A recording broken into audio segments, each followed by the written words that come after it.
할렐루야. 주 예수님 은혜 안에서 평안하셨습니까? 기도하겠습니다. 하나님 아버지 감사합니다. 이 시간 역대하 25장에서부터 27장까지 말씀 가운데에서 아버지의 선하신 뜻을 더욱 깨달아 알 수 있도록 성령님께서 우리의 마음의 눈을 더욱 밝혀주시고 또한 깨달은 말씀을 삶 속에서 성령님께서 말씀의 권능으로 이루어 주옵소서. 우리의 삶이 날마다 우리 주 예수 그리스도의 성품으로 또한 우리의 믿음이 날마다 새로워지게 역사하여 주옵소서. 감사드리며 예수님의 이름으로 기도드리옵나이다. 아멘. 오늘은요 역대하 25장부터 27장 말씀 가운데에서 역대하 25장 말씀을 주로 보고자 합니다. 자, 역대하 25장에서는 남왕국 제9번째 왕 아마샤의 선정입니다. 자, 유다 왕국의 제9번째 왕이었던 아마샤의 통치를 소개하는데요. 선왕인 요아스와 마찬가지로 전반부에는 선한 하나님 말씀에 순종하여 믿음으로 통치를 하는데 후반부에는 이제 그의 악한 정치를 말씀하고 있습니다. 그 중에 이 말씀은 선정을 베푼 통치의 전반기로 국내의 안정과 대외적으로 유다의 국가적인 위신을 회복하는 모습을 말씀합니다. 아마샤는 왕권을 확립한 후에 부친인 요아스의 복수를 하였지만 개인적인 차원에서 원한을 갚은 것이 아니라 율법의 규례, 하나님의 말씀을 따라서 하나님의 공의를 대행을 하였습니다. 그리고 이러한 국내의 기반을 확립한 후에 아람과의 전투에서 패함으로 말미암아 떨어진 유다 왕국의 위신과 영광을 되찾기 위해서 여호람 시대에 유다 왕국을 배반한 에돔을 정벌하였습니다. 이 전쟁에서 아마샤는 이스라엘 용병을 고용했다가 선지자의 충고를 듣고 돌려보내는 등 하나님의 뜻에 합당하게 순종하기 때문에 큰 승리를 거두게 되었습니다. 그것이 이제 본문의 전반부에 나오는데요. 아마사가 특별히 에돔을 정벌하는 것은 홍해로 연결되는 남방의 무역로를 확보를 하여서 경제적인 유익을 얻기 위한 것이었는데요. 그래서 이 전쟁의 결과로 아마샤와 유다 왕국은 대내외적으로 이름을 떨쳤을 뿐만이 아니라 아카바만의 무역 중심지인 엘랏 항구를 확보하였습니다. 한편으로 용병으로 고용되었던 북이스라엘 군대가 자신들을 돌려보낸 것에 불만을 품고 유다 왕국의 성읍을 약탈하는 사건이 일어났는데 전쟁의 승패가 하나님께 달려있다는 사실을 알지 못한 아마샤의 순간적인 불신앙이 이러한 비극을 가져왔습니다. 그렇기 때문에 저와 여러분은 어떤 일을 시작하기 전에 과연 그 일을 이루려는 방법들도 하나님 앞에서 올바르고 합당한지 돌아보는 참된 그리스도인이 되어야 할 것입니다.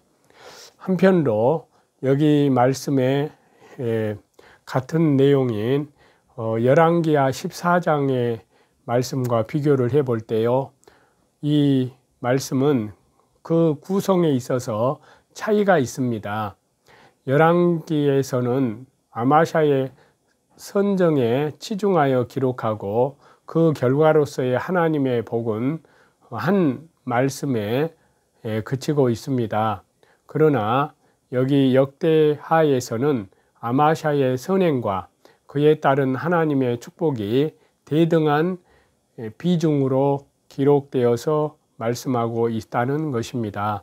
이는 열왕기서의 객관적인 역사적 사실을 기록한 데 비해서 이 역대하에서는 남유다 왕국을 중심한 하나님의 섭리와 은혜를 강조하여 부각시킨 데서 기인한다고 할 수 있습니다.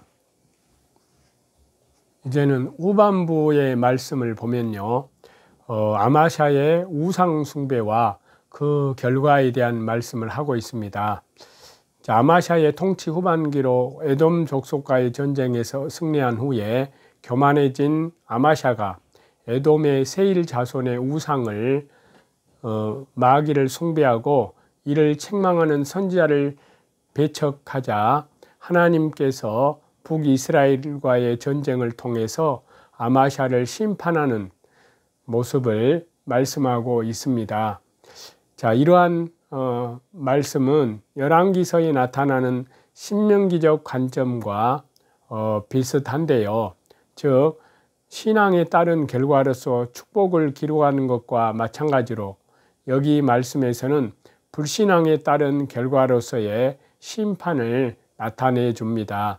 즉 에돔 족속에 대해 승리를 거두고 예루살렘으로 돌아오면서 아마샤는 그들의 우상 마귀를 가지고 와서 숭배하기 시작했습니다. 그리고 그는 지난번과는 달리 선지자의 책망을 도무지 받아들이지 않음으로써 하나님의 징벌을 자초하고 말았습니다.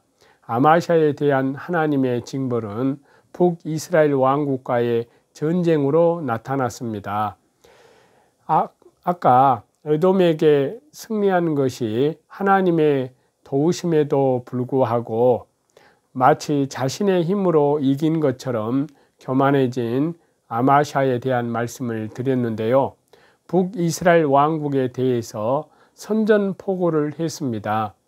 지난번에 자신이 그냥 돌려보낸 북이스라엘 용병들이 유다 왕국 안에서 약탈 행위를 한 것에 대한 응징이 아마샤의 선전포고의 이유였습니다. 그러나 결과적으로 그 자신이 포로로 붙잡히고 예루살렘의 성전과 왕국은 약탈당하고 말았습니다.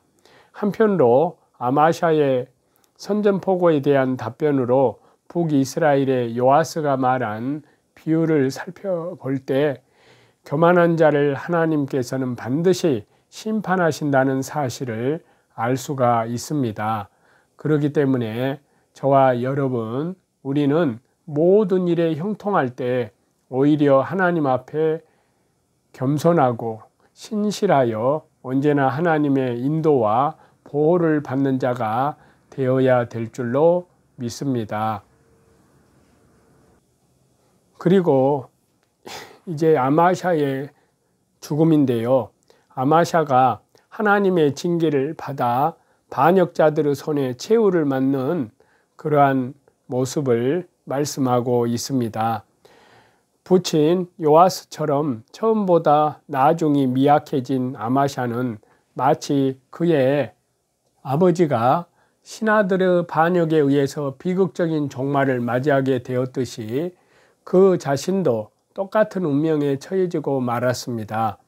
북이스라엘과의 전쟁에서 크게 패한 후에 남유다의 세력은 크게 약화되었고 아마샤의 왕권 또한 미약하게 되었습니다. 그래서 아마샤의 통치를 반대했던 무리들에게 죽음을 당하게 된 것입니다. 여기 후반부에 말씀하신 아마샤의 비참한 죽음은 본문에 나타난 아마샤의 우상, 사단 마귀의 숭배에 대한 징계라고 할 수 있는데요.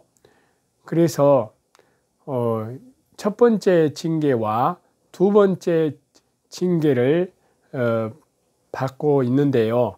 자, 이렇게 하나님을 떠나 제약된 길로 나아가는 자는 누구든지 죽음조차 편안하고 복된 죽음을 맞이할 수 없게 되는 법입니다. 따라서 아마샤의 비참한 최후는 스스로 교만하여져서 하나님을 떠난 자의 결과가 어떤 것인가를 잘 보여주는 귀한 가르침의 본문의 말씀이라고 할 수 있습니다. 그래서요, 하나님을 버린 교만한 아마샤 왕에 대한 말씀을 통해서 더 말씀을 드리고자 합니다. 잠언 16장 18절에 보시면 교만은 패망의 선봉이요 거만한 마음은 넘어짐의 앞잡이니라 라고 말씀하고 있는데요. 또한 하나님께서는 교만한 자를 대적하시되 겸손한 자들에게는 은혜를 베푸십니다. 그런데 여기 역대하 25장에 나오는 아마샤는 요아스의 뒤를 이어서 즉위한 유다의 제9번째 왕으로서 하나님 보시기에 온전히 행치 않은 교만한 왕이었습니다. 물론 통치 초기에는 하나님의 말씀대로 순종하고자 노력했습니다. 그래서 여기 역대하 25장 말씀 2절 말씀에 보면은 정직히는 행하였다고 표현되어 있습니다. 그러나 그는 에돔과의 전쟁 승리 이후에 점점 교만해지기 시작했습니다. 자신이 하나님의 도우심으로 승리했음에도 불구하고 그는 이방 마귀에게 경배하며 분향하는 죄악을 저질렀습니다. 이러한 교만은 그로 하여금 여호와 하나님을 버리게 하였던 것인데요. 그러면 여기 말씀을 통해서 아마샤의 교만한 그러한 모습을 살펴보고자 합니다. 첫 번째, 아마샤의 교만한 모습 첫 번째는요, 하나님의 말씀을 등한시합니다. 아마샤는 하나님을 아는 사람이었습니다. 그의 뜻도 알았고 하나님께서 기뻐하시는 것이 무엇인지도 알았습니다. 그렇기 때문에 통치 초기에는 하나님의 선지자의 충고를 받아들였습니다. 그래서 하나님의 말씀에 따라 순종함으로 에돔과의 전쟁에서 대승을, 큰 승리를 거두었습니다. 그런데 이 전쟁의 승리로 국가 유신을 회복시킨 아마샤는 어찌된 일인지 우상, 사단 마귀를 숭배하고 말았습니다. 이에 하나님께서는 진노하셔서 선지자를 보내어 충고하셨습니다. 그러나 그는 회개하기는커녕 오히려 말을 그치라며 선지자를 책망하였습니다. 이렇게 교만은 하나님의 말씀을 등한시하는 무서운 결과를 초래합니다. 저와 여러분은 자신 스스로 교만해지지 않기 위해 하나님 말씀에 순종해야 되고 하나님 말씀을 읽는 것, 하나님 말씀을 배우는 것, 하나님 말씀을 순종하는 것, 그것을 온전히 행할 수 있어야 또 등한시해서는 안 된다는 사실을 더욱 말씀 속에서 깊이 교훈을 받습니다. 또 두 번째는요, 자신을 지나치게 과신했습니다. 자, 교만해진 유다왕 아마샤는 북이스라엘 왕 요아스에게 싸움을 요청했습니다. 이에 요아스 왕은 네가 에돔 사람을 쳤다고 하고 네 마음이 교만해져서 자긍하는도다. 네 궁에나 편히 거하라. 어찌하여 화를 자취하여 너와 유다가 함께 멸망하고자 하느냐라고 19절에 그렇게 말을 했습니다. 또 요아스 왕은 유다를 식물 중에서 가장 미천한 가시나무에 비유를 했고 이스라엘은 가장 고귀한 백항목에 비유하면서 아마샤 왕을 모욕을 했습니다. 이스라엘의 요아스 왕은 유다의 아마샤 왕의 선전포고에 대해 이 같은 비유를 사용하며 그것이 아마샤 개인의 교만으로 인한 주제넘은 행동이라고 야유를 했던 것입니다. 이러한 모욕을 당했을 때 아마샤는 자신의 교만을 인정하고 자신을 겸손하게 되돌아보아야만 했습니다. 자신을 더 낮추어 작게 보아야 했습니다. 자신의 눈에 자신이 아주 작게 보여지는 시간은 내가 하나님께 크게 보여지는 시간인 것입니다. 그러나 교만해진 아마샤는 자신을 돌아보아 작게 보기보다는 더 과대평가하는 망상에 사로잡혔습니다. 그렇기 때문에 전쟁에서 쉽게 이기리라고 생각을 했습니다. 그러나 결과는 아마샤의 패배였습니다. 아마샤의 교만한 모습 세 번째는요, 최후는 비참하게 되었습니다. 이스라엘의 요아스 왕에게 크게 패한 아마샤 왕은 북이스라엘의 포로가 되기도 했습니다. 또한 수도가 함락되었고 성벽도 헐렸으며 성전과 왕국의 보물도 빼앗겼습니다. 그뿐만이 아니라 신하들에게 쫓겨다니는 처량한 신세가 되었고요. 자신의 아버지처럼 신하의 손에 의해서 라기스에서 죽임을 당했습니다. 그래서 여기 역대하 25장 27절 말씀에는요, 아마샤가 여호와 하나님을 버린 후로부터 예루살렘에서 무리가 저를 모반했다라고 말씀하고 있습니다. 여호와 하나님을 버린 교만함은 일국의 왕으로서 시체가 말에 실려 장사 지내는 수치스러운 결과까지 낳게 했습니다. 저와 여러분, 아마샤 왕은 교만으로 멸망한 왕이었습니다. 그는 교만하여져서 하나님의 말씀을 등한시했으며 자신을 지나치게 과신하다가 비참하게 죽고 말았습니다. 교만한 마음은 하나님께서 싫어하시는 것입니다. 그리하여 하나님은 교만한 자를 물리치십니다. 반면에 겸손한 자에게는 은혜를 베푸십니다. 하나님을 버린 교만한 아마샤의 모습을 보면서 그러한 그의 모습으로 어찌 창조주 하나님을 영화롭게 할 수 있겠는지 한번 또 깊이 마음속에 새겨봅니다. 따라서 교만함은 패망의 지름길이 될 뿐 저와 여러분에게 아무런 유익이 없다는 것을 더욱 깨닫습니다.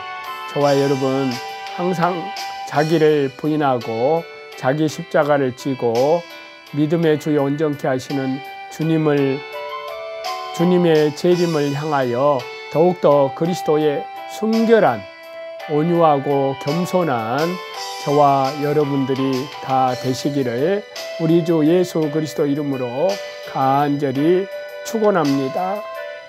기도하겠습니다. 하나님 아버지 감사합니다. 오늘 귀한 말씀을 통해서 교만은 패망의 선봉이요 겸손은 종기의 앞잡이라고 하셨습니다. 하나님 말씀을 절대 복종하는 것이 겸손이요 하나님 말씀을 불순종하고 알고도 불순종하는 것이 또 범죄했을 때 회개치 않는 것이 가장 큰 교만인 줄 저희들에게 성령님께서 깨닫게 해 주신 줄 믿습니다.